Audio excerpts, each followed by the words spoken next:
Hi everyone, it's me, Tim. Today I want to do a marketing budget Q&A. About a month ago I did a video about production versus marketing budgets. I'll link it below. And I mentioned how marketing budgets have gotten bigger and bigger and bigger, and for many games, or at least some games, the marketing budget now eclipses the production budget. A viewer named Winterclaw42 left a comment with a lot of questions in it, 7 of them, all very good and very specific. So I thought I'd answer them, and I started to answer them in a comment, and then I realized it kind of was a big response. It kind of deserved a video. I thought maybe you guys would like to hear the answers. Normally I'd read all the questions and then do all my answers, but because there's so many questions, I thought I'd go through them in order. I'd give Winterclaw42's question and then give my answer. So here goes, and I've got them numbered 1 through 7. 1. Let's say you've got $5 million left to spend on a title that's shipping soon. TM, I like your trademark. Would you rather spend that money on marketing or polishing the game? Here's my answer. Depends. Here's why. If you want the game to score well, review well, be received well, definitely spend it on polish. A polished game lasts forever, where a mediocre game will go out, a few people buy it, it'll tank. However, if you think you're going to get most of your sales up front, then yeah, spend it on marketing. A lot of games do this. They put a lot of money into their marketing, a lot of people buy it, and by the time the word's out, hey, this game is just kind of mediocre, they've done all the sales they're gonna do. But here's a follow-up answer. If you don't care how long it takes you to make the money, and the game you're making is relatively timeless, and put an asterisk up there in timeless, I'll explain that in a second, then spend it on polish. Don't spend it on the marketing budget. Spend it on polish. And what do I mean by timeless? Well, if you've made a game that you think will sell well over time, that people will still be buying it 2, 3, 5, maybe even 10 years from now, that means you're making a game that isn't trendy. It's not like, oh, this is what everyone's talking about right now is, robot spiders that shoot lasers, and my game's all about that.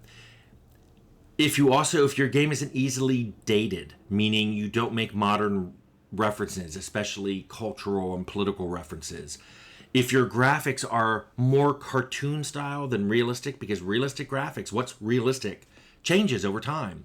Suddenly people, will complain, oh, the faces don't look right, the lighting doesn't look right, this is just, I can't believe I thought this looked good. That's the problem with realistic graphics, because it changes over time.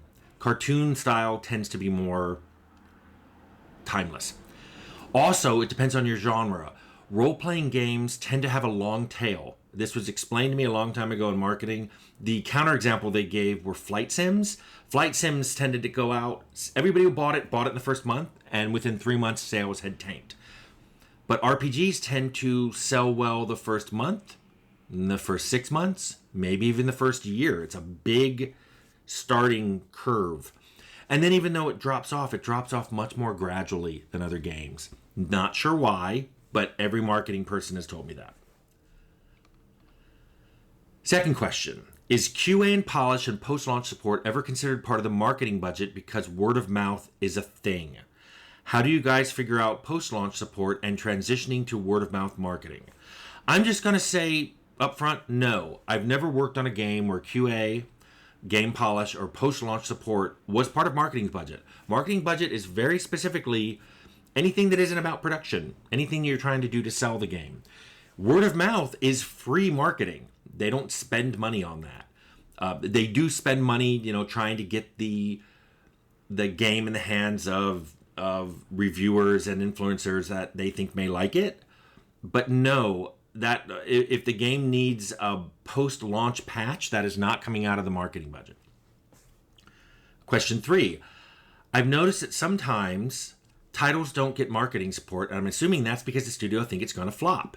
Is that true in some cases you can speak to?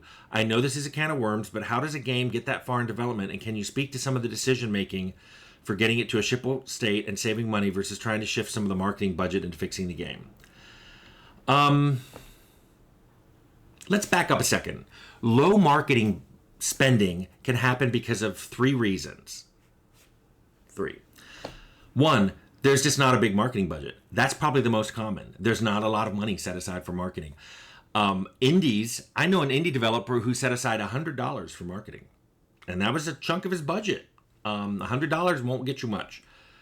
But I've also worked on games that just didn't have a lot of money in their marketing war chest. And so my game came out and got a few print ads and a trailer, and that was it. The second reason you often see low marketing spends is because the marketing dollars got redirected to the game's completion, but this is extraordinarily rare. I have seen it happen where they're like, oh, this game really isn't ready to go out the door. Oh, but we are out of production budget. And they're like, well, we're cut the marketing and use some of that, but it'll only really buy you a month or two. And then we scramble and try to get everything fixed in that month or two. And then the third reason you see a low marketing spend is just because once the game is nearing completion, it is possible to do projections. It's hard to do projection on an idea.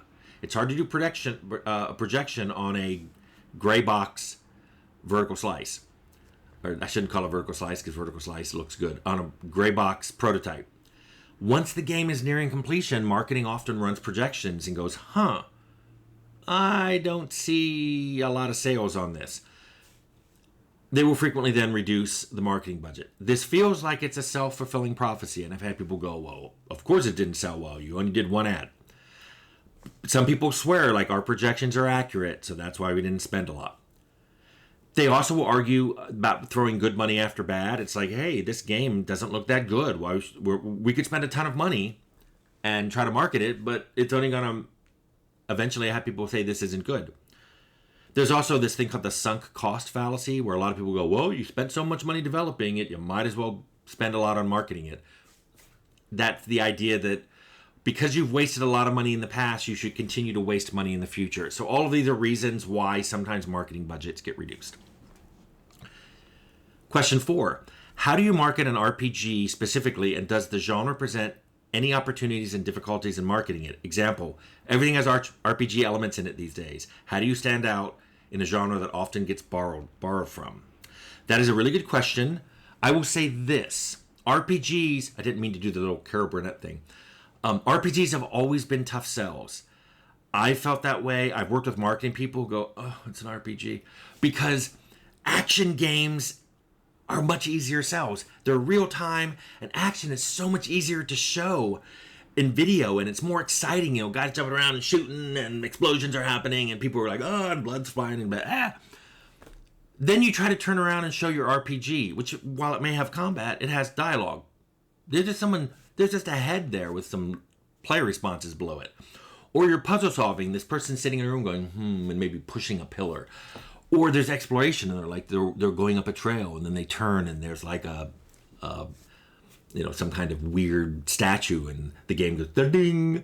You gained 10 XP because you unlocked Statue Mountain. These are not exciting to watch in video. These make RPGs harder to sell, even though when you play them, all that stuff I described can be really fun and really engaging, and the kind of stuff you like in an RPG. It's just really hard to sell that.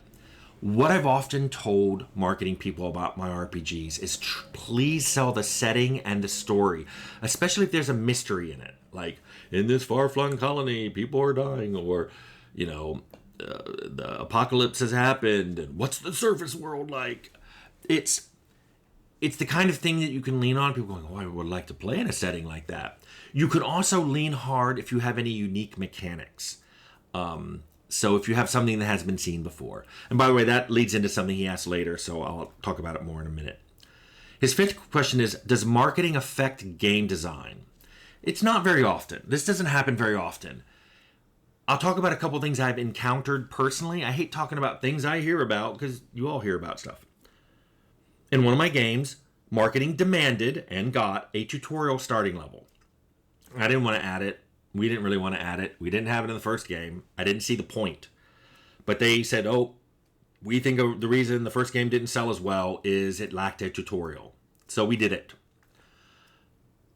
The only other time I've seen marketing step in is when I made a game. And this has happened on a couple games. I either had quotes from a movie, Or there was a scene that was an homage to a scene in another game or a TV show or a movie.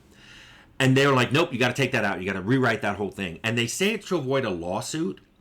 But one time a marketing person said, also, I'm not going to promote something I wasn't paid to promote. If they want a scene in there from that movie, those people who made the movie can throw us some money. And that's never going to happen. So this wonderful scene that I think people would have loved in Temple of Elemental Evil never happened because I was told to remove it. I've also heard of stuff like live service events. They do this a lot. They have celebrities and they'll have like a concert. They'll try to cross promote with a movie or a band or a celebrity. You also sometimes see real brands show up in games, and these are often, again, online games. You see like a car brand or a soda brand show up. But these are just things I've heard about. I've never done that in my games, so you've probably heard of this, though. Number 6. Let's say you want to try something new, maybe a new IP. You've come up with this cool new design idea that hasn't been done much or very often. How does that affect marketing? This is what I was talking about earlier when you want to market something. If the new idea you had is very visible, meaning you could make a video and it's very obvious what this thing is that's going on, then marketing will want to show that off in screenshots and gameplay videos. This could be a cool player skill, like maybe he spins around and drop kicks somebody. It could be a cool weapon or item that has cool particle effects, or when it's used, it looks really neat. Or it could just be cool environmental effects. I've seen games going, look at our water, or look at our weather. And it's like, okay, that's cool. I remember the first time this really made us all stop and go, whoa, is there was a game that came out in 2002 for the PS2 called Shinobi. And the guy had a really long red scarf. I could even see it. I could see red back then. And it was really cool. It was fun just to watch clips of the game. It's like, wow, that scarf is cool. I'm not saying it wasn't a good game. It's a really good game. But that scarf helped draw attention to it in a way that was, you just hadn't seen anything like that before. However, if your new idea isn't clearly visible, then marketing may add it to the list of never before seen bullet points that are part of the trailer. The narrator may say it. They'll throw it on the box or the game description in Steam. This could be things like, a non-linear storyline or richly detailed trading economy, something that's hard to show, but people will go, oh, finally a good trading economy in an RPG. Yeah, I'm going to play this. And then the 7th question, and final, is it correct to assume that you guys have a rough budget when starting the game? If so, how do you know how much needs to go to marketing or versus production? And I will say this, 45 years and counting, I have only ever been handed a production budget.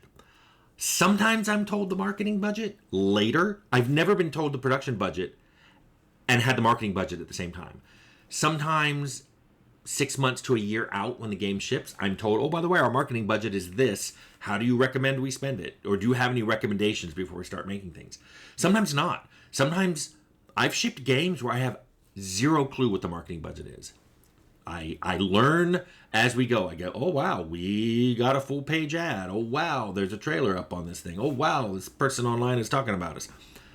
All that's handled on the publisher side, and most of my games, were client publisher. So, that's all 7 questions, and Winterclaw 42, I hope you like the answers.